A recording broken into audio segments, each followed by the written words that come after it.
My mother-in-law calls the hospital and reports me unstable 7 weeks after my C-section. Wristband displays a visitor restriction code. The nurse reads it in the hallway. People stop talking. Clipboard sits in the nurse's hands. She says the code out loud. The doctor looks up. Phone glows at 2 a.m. A text from Mill says, "Tell your doctor she seems unstable." He sees it. He says, "Call her and tell her no." I say, "I already did." Phone rings. He answers with the baby carrier on his hip. A woman says, "You need help." He says, "Stop calling the hospital."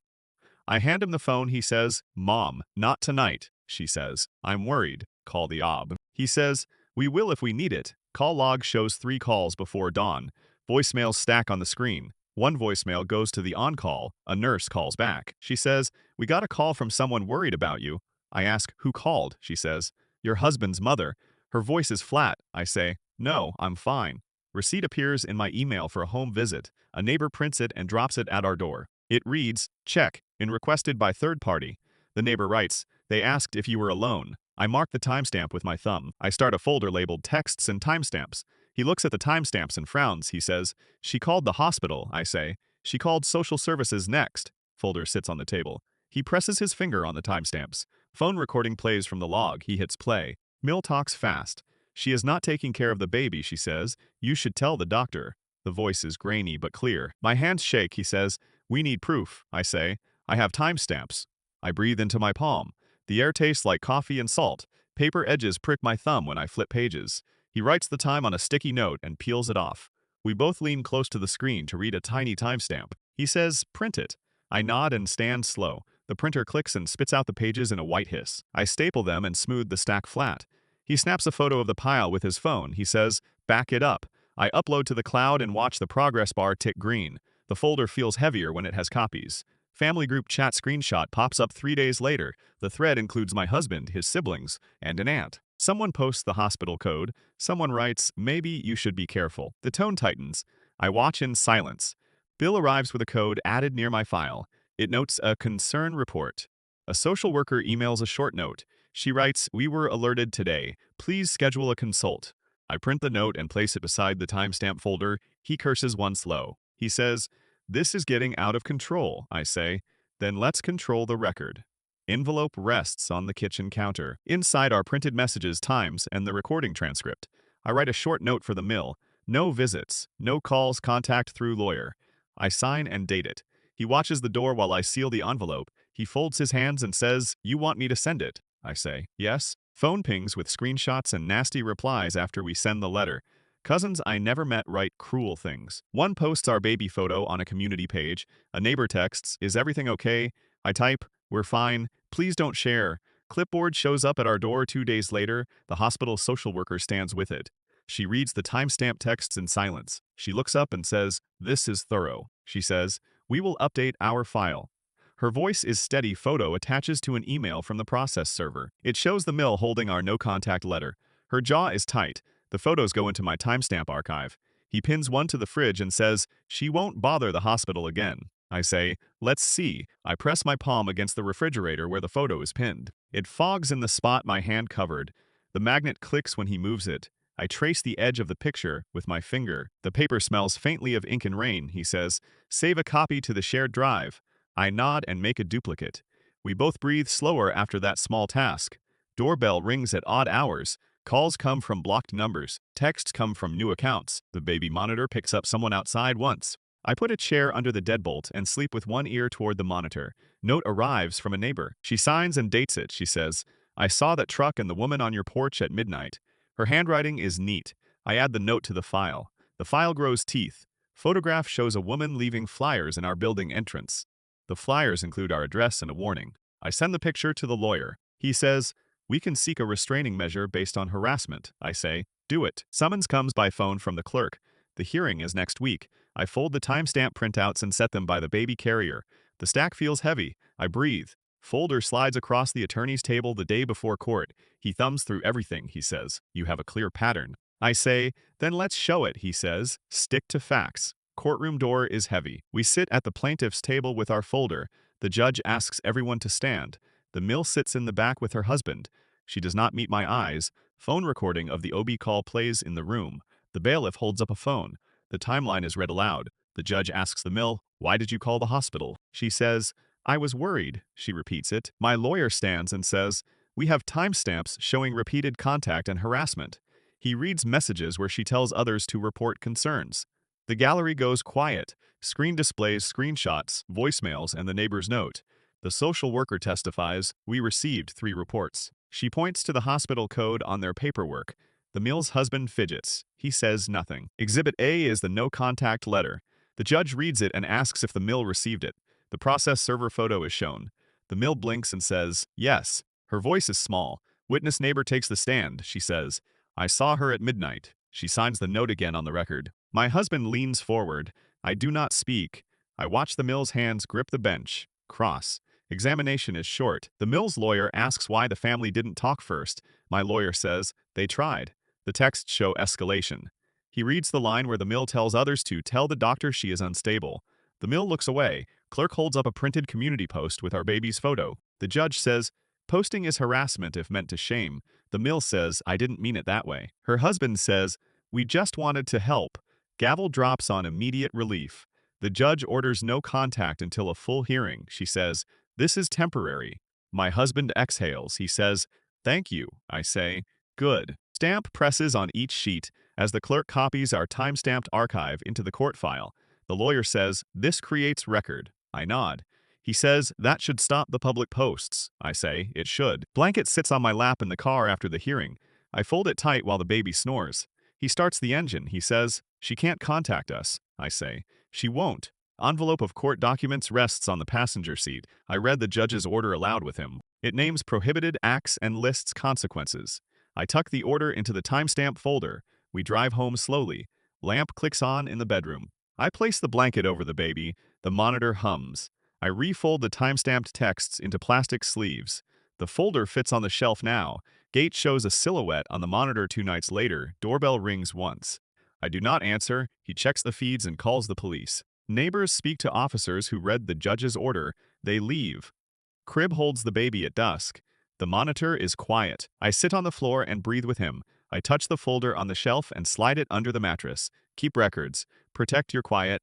Phone pings at 3:02 a.m. My mother-in-law calls a hospital and reports me unstable without speaking to us. Couch holds the phone. I stare and feel my stitches tug the blanket. Husband sits across and rubs the mug. He says, "She told them we might be unstable." I say, "She can't do that." He dials the social worker. Table holds my recovery pads and a steaming mug. The baby sleeps in a carrier on the chair. We agreed on no visitors for 2 months. I tell him we meant it. Phone shows 3 messages from unknown numbers. The timestamps sit between midnight and 4 a. He plays one. A woman says, "This is the social worker at Mercy. We received a concerning report." Her voice is flat. I breathe and do not speak. Phone log lists 12 outgoing calls to the hospital in 48 hours. It shows 2 private number calls. It shows a voicemail sent at 3:02 a.m. I screenshot it. I make a folder called Texts and Calls. I date each file. Cup on the counter clinks when I set it down. I print the screenshots at a 24-hour print shop. The receipt reads June 4, 11:32 a.m. I staple the receipt to the printout. I put the packet in a blue folder. I write "Time stamped" on the cover. Packet sits in my bag when we drive to the hospital. The social worker asks for a welfare check. I take the baby. Husband comes with me. I expect questions and judgment. I bring the blue folder. Chair in the small room squeaks under the social worker. Fluorescent light hums above us. She opens a file on her tablet. She says, "We had a report." I slide the blue folder across the table. She flips pages and reads the timestamps. Badge on the nurse's uniform glints. She points to a voicemail transcript the hospital kept. "This is the message we logged," she says.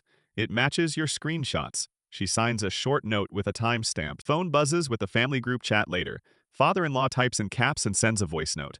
He says, "You are harming the family by cutting us out." The baby wakes and cries. I lift him and sway while I scroll. Mailbox holds an envelope a week later. The handwriting is my mother-in-law's. Inside is a typed page that calls me evasive and possibly mentally unstable. It calls for an OB appointment. I read it twice and add it to the blue folder. Camera on the baby monitor records a neighbor at the door. She drops off a casserole and hears voices in the hallway. She says, "They asked if you'd had the baby alone." She types a short note and sends it to me. Laptop opens and the timeline begins to take shape. I copy calls, texts, transcripts, and notes into a numbered file. I email the timeline to an attorney I find by searching Family Boundary Law. He replies and asks for records. I send scans. Envelope sits on the attorney's desk when he drafts the no-contact letter. It names dates and examples. It lists calls, voicemails, hospital contact, and the accusing letter. It demands no contact and warns of legal consequences. We sign it. He mails it certified. Receipt clings to the folder when I staple it inside. The certified mail receipt shows the delivery date and a signature. I scan the receipt and add it to the timeline. I make a checklist on a legal pad. Step 1. Screenshot every message. Step 2. Print every page. Step 3. Timestamp the prints and sign them. Step 4. Keep original files in a cloud folder and duplicate on a thumb drive. I cross each item off as I do it. He watches me mark the list and hums. The pen leaves a dark line across the paper when I press. I fold the list and tuck it into the folder behind the certified receipt. Doorbell camera records a call from the attorney. He leaves a short message for my mother-in-law. He reads the no-contact demands and says, "This is your final warning." He emails her a copy and copies the hospital legal office. The hospital replies they will not accept third-party reports without consent. Clinic badge sits on the OBS lanyard when we return. She opens the blue folder and reads. She says, "We will not take anonymous calls as medical evaluation." She notes the neighbor's statement and files it. I keep my hand on the baby's blanket. Phone silence follows for a while. Calls drop from 12 a day to 1 a week. Group chat messages slow. Mother-in-law sends one long text that reads, "I am worried." Husband reads it out loud. He says, "We respond with boundaries," I type. "We received your letter. Do not contact us again." I add the certified mail date. Doormat holds a folded note 2 days later. It reads, "We are coming by at 3. We do not answer. We call the police. An officer makes a log and gives us a report number. I write it into the blue folder. Notebook on my lap marks small wins. I write the day calls stop. I write the day my husband smiles without checking his phone. The baby sleeps 4 hours straight for the first time. I circle that day. Paperweight on the desk presses down the pile. It holds screenshots, receipts, hospital notes, voicemail transcripts, certified mail receipts, a police report number, neighbor notes, and attorney emails. Each page is a check in a ledger. Each check eases the fear a little. Window over the crib shows streetlights come on. I feed the baby and hum a short tune. Husband reads the attorney's last email and says, "We did something smart," I say. "We did it calm." He kisses my forehead and checks the porch camera. Camera app shows a shadow past the yard 2 nights later. The porch light clicks on and off. The shadow walks on and does not knock. I hold the blanket tighter and do not respond. Blanket in my arm smells like detergent and milk. The baby breathes slow and steady. The blue folder sits on a low shelf. The paper is not magic. It is proof and clear lines that keep us inside our house.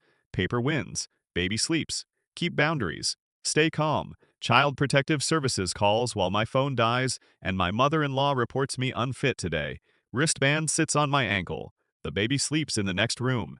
He watches the screen. Screenshot wakes me. It reads, "Tell your doctor she seems unstable." He looks at it. Voicemail blinks. He plays the message. A clipped voice says, "This is Child Protective Services. We received a report." Call log shows her name 30 times. He points. I take screenshots and save the voicemails. Receipt from the hospital appears. A nurse asks if the baby is feeding. He answers, "We are fine." Voicemail from the on-call OB plays. She says a family member called the clinic. He swears softly. Group chat fills with her post. Cousins use emojis. Neighbors read and comment. Screenshot of a private message surfaces. It shows her saying, "If they won't let me in, I'll call the agency." He closes his jaw. Linoleum table holds the social worker's badge and notebook. She reads the screenshots out loud.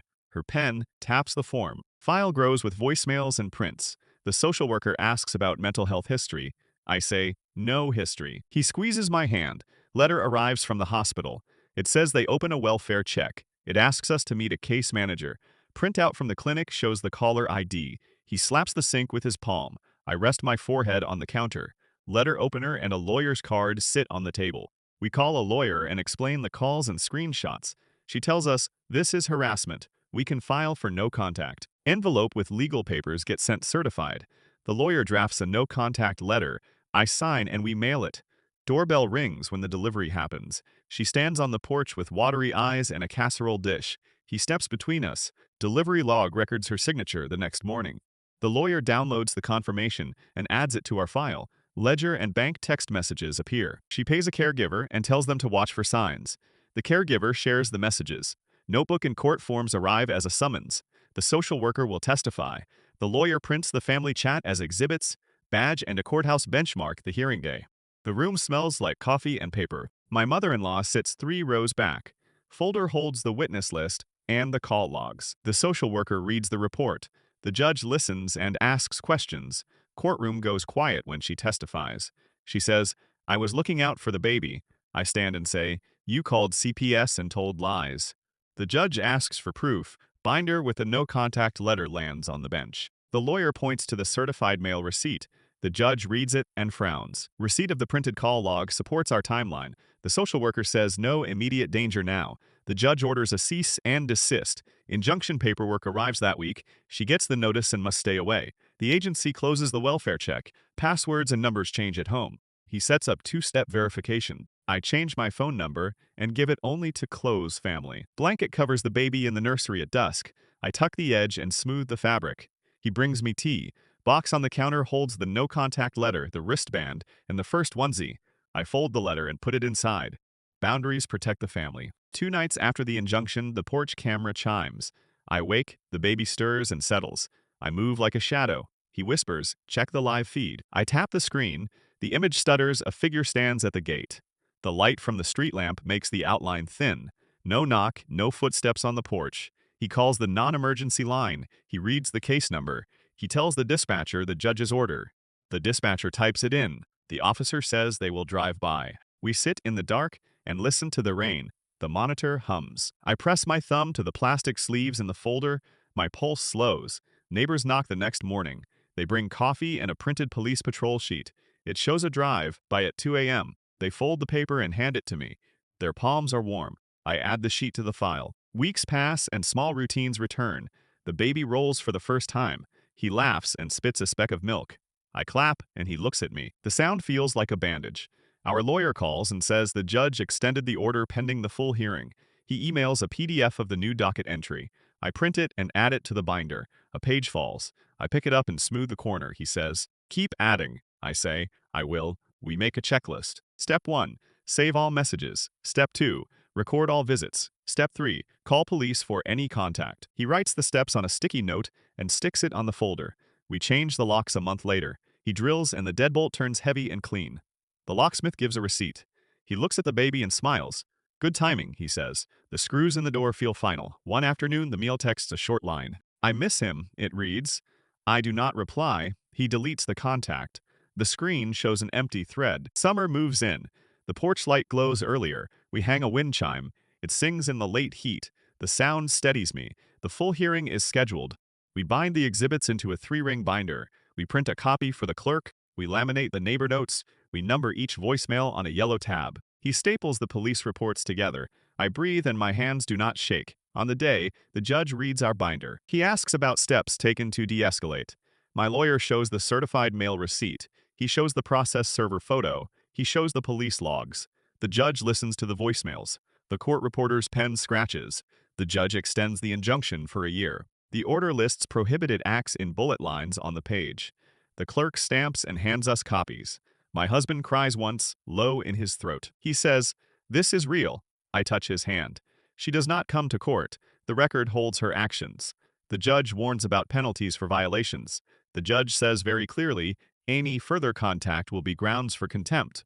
The words hang in the room like a hinge. After court, we walk to the car. The sun weighs on the dashboard. I fold the new order and slip it into the binder. I slide the binder under the passenger seat. I close the door and breathe. At home, we put the binder on the shelf. It sits between the baby book and the fairy lights. I run my fingers down the spine. The plastic sleeves whisper. We teach the baby a new word. He tries mama and his mouth makes a small round sound. I answer and he smiles. The camera catches the smile and stores it. I press play and watch him again. I still check the monitor at night. I still lock the door twice. I still save each odd message. The paper grows like a map. Each page marks a road we no longer take. Months later, the lawyer sends an email that the judge denied a motion to dismiss. He writes, "Record is strong." I close the laptop and sit with the baby on my knee. He fingers my necklace and breathes heavy. The files do not cure the wound, but they bind it. The legal paper is not kindness. It is offense. The fence keeps the porch quiet. We go to the pediatrician for 6-month shots. The nurse sings a small song. The baby cries, then stops. I hold his small wrist. I look at the nurse's badge and remember the first call. She smiles and signs the chart. A neighbor waves from across the yard. She brings a pie. She says, "You did the right thing," I say. "Thanks." Her voice is small and clear. When the year mark nears, the lawyer reminds us to prepare. We add new pages. We keep the record lean and sharp. We keep the paper ready. On a bright morning, I sit at the kitchen table with the folder open. I run a finger along the edge of a printed voicemail. The paper is worn where I touch it. I close the folder and lift the baby to the sun. Keep records, keep proof. Keep your quiet. We learn that calm and records work better than argument. We learn to let the court make the boundary final. We learn to say no and hold the line. The phone buzzes less now. The porch is still. The baby kicks his feet and laughs at his hands. I write the day we left the blue folder on the low shelf and did not slide it under the mattress.